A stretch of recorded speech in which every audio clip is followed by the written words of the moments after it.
সর্ষে পোস্ত আর লাউ পাতা দিয়ে চিংড়ি মাছ ভাপা। আচ্ছা, প্রথমে আমি চিংড়ি মাছগুলোকে ভালো করে ছাড়িয়ে ধুয়ে নিয়েছি। এদিকে লাউ পাতা নিয়ে লাউ পাতার যে এদিকে যে শিরাটা আছে সেটাকে তুলে সবকটা পাতার ওরকম করে ছিঁড়ে নিয়েছি। এখানে আছে কালো সর্ষে পোস্ত, লঙ্কা, আদা। আচ্ছা, এবারে এই পাতাগুলোকে ছোট ছোট করে কেটে একটু সেদ্ধ করে নেবো।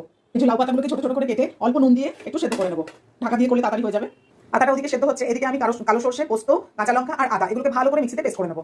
এই যে লাউ পাতাগুলো সেদ্ধ হয়ে গেছে, এগুলোকে এবারে ঠান্ডা করে মিক্সিতে পেস্ট করে নেবো। এই যে এবারে একটা বাটিতে শাকের পেস্টটা নিয়েছি, হলুদ নিয়েছি আর স্বাদ অনুযায়ী নুন দিয়েছি। এবারে এই যে সর্ষে পোস্ত, কাঁচা লঙ্কা আর আদা বাটাটা রয়েছে এটা দিলাম। এবারে এটাকে ভালো করে মিক্স করে নেবো। এই যে মিক্স করছি।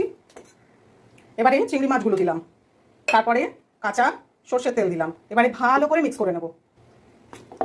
এবারে যদি মনে হয় যে কেউ একটু নারকেলের জল, একটু দুধ, মানে নারকেল পিষে যে দুধটা হয় সেটা একটু দিতে চাইলে দিতে পারো।